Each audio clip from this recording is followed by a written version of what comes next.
Chapter 631. Refined Dudurelli mushrooms. I don't know how much you know and how far you have come, but yes, it was indeed those mushrooms that my younger brother Mikey was last gathering. Marin slumped wearily into an old chair. As she removed her pressed down hat, her coarse black hair cascading over her shoulders, she continued speaking, leaving her tousled hair as it was. And I did think that if someone were to kill Mikey, it would most likely be the unfamiliar merchant he had met before his death. After Mikey's death, I scoured the village below the mountain to find this person, but to no avail. The Lord said that Mikey was killed by a beast. You have heard that too? Ha, right, such a shitty story. Anger flickered in Marin's eyes. Anyone could see he was stabbed to death, but they made up a story about a monster to pretend to hunt it down. They brushed it off simply because it was bothersome. With such nonsense passed off as the investigation's result, Mikey couldn't rest in peace even in death. As Yudhir witnessed the flame of hatred rising in her tired face, he reaffirmed that this bramble-covered Marin was indeed the one he remembered. So, what do you know about this merchant? Kishir asked calmly and softly. After a moment of silence, Marin muttered with bloodshot eyes. Not much. Not much? As infuriating as it is, I had been outside the village since a few days before Mikey's death. I only learned that he was meeting with a stranger after he died. After hearing of her brother's death, Marin hurried back to the village and exhausted all her efforts to find the culprit. However, the most likely suspect had already vanished, and the Lord only offered a conclusion that it was the act of a beast, showing little initiative. For him, the death of an ordinary villager in a small hamlet was of little concern, but the neglect was excessive. The villagers mourned Mikey's unfortunate accident, but some whispered that he had suffered for trying to sell something bad. Even though he grew up in the same village and knew better, baseless rumors about Mikey being cursed also circulated, and people avoided the place where his body was found, fearing a similar fate. With no leads on the culprit and nowhere to turn, Marin grew rapidly weary and wandered aimlessly. The realization that there was nothing more she could do was truly powerless. Even today, before returning to the village, she had been helping others at the foot of the mountain, trying to find a way to clear her brother's name.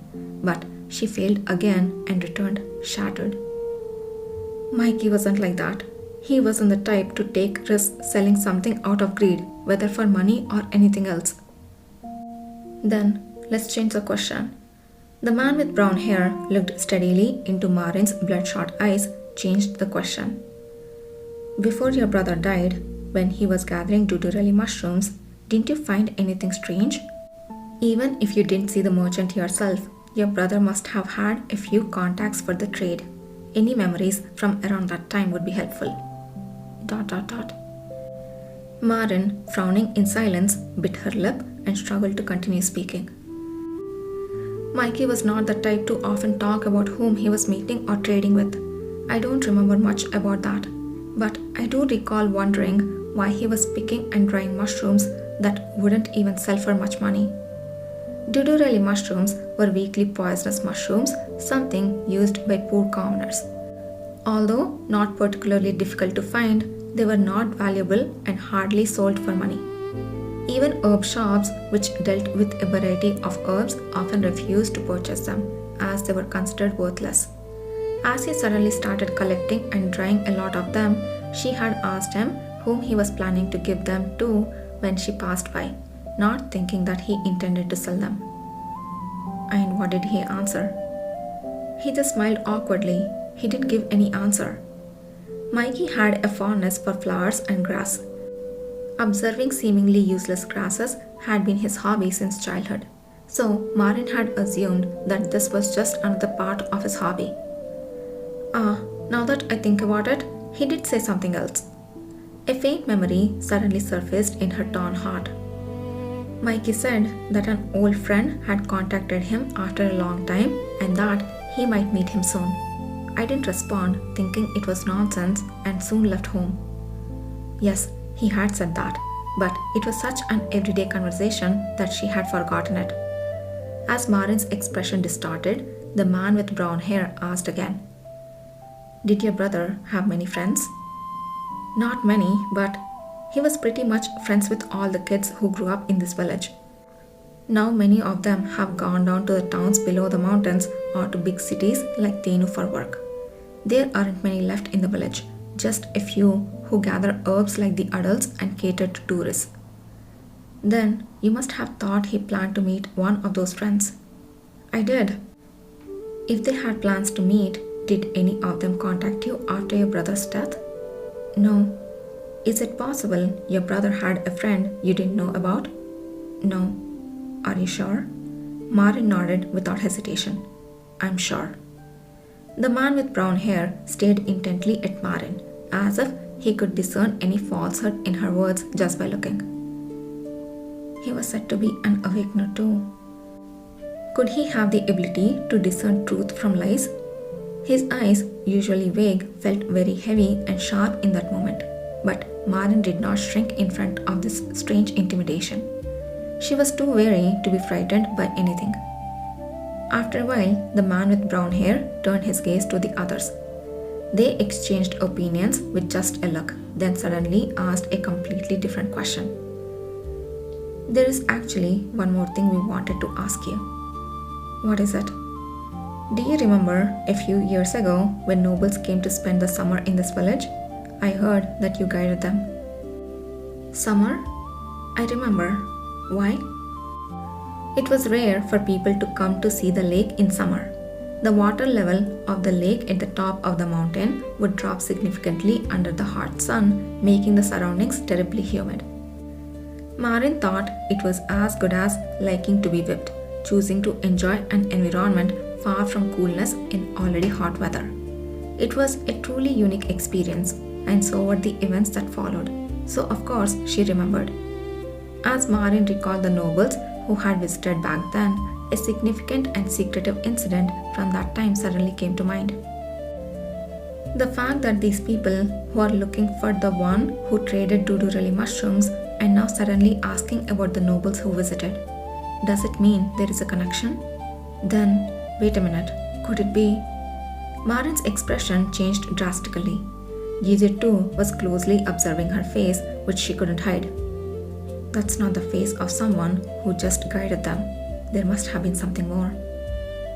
You're not just asking this out of curiosity, are you?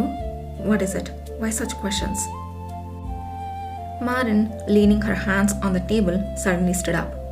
However, Kishir and Nathan Zuckerman, who had temporarily changed their appearances with magic, along with Yidar, all remained seated without any sign of disturbance.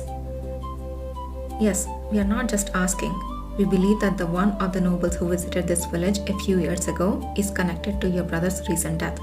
In fact, we suspect that person is responsible for killing your brother. The man with brown hair, Kishir, lifted the corners of his lips with his transformed face. So, your answer here is very important. Our guess as to why the deceased was collected and preparing worthless mushrooms and meeting merchants will depend on your response. ... Didn't you say you wanted the truth? So do we. I won't presume to understand the feelings of someone who lost a brother overnight, but I promise to make the person who did this pay. That's why we are here. ... As of now, you are the only person who can give us an answer. After looking at them for a long time, Marin finally collapsed back into her seat. Her lips, buried between her hands, let out a heavy, restrained breath. Kishir patiently waited a long time for her to speak, and finally, a locked voice flowed from Marin. Exactly, it was the summer 5 years ago, the time when those nobles visited. The incident that happened then, the old friend Mikey mentioned meeting after a long time, and the dudurali mushrooms. I know one person who could connect all three. Who is that? Kachyan. He was a friend of Mikey's. Suddenly, Yudhir felt a lightning-like sensation rushing down his spine. Putting together the information heard along the way, he had speculated that Kachyan must be connected to this village. But the truth was always more surprising. This guy did not even change his name. Kachan, count your days. A sweet revenge is going to come towards you. Aha.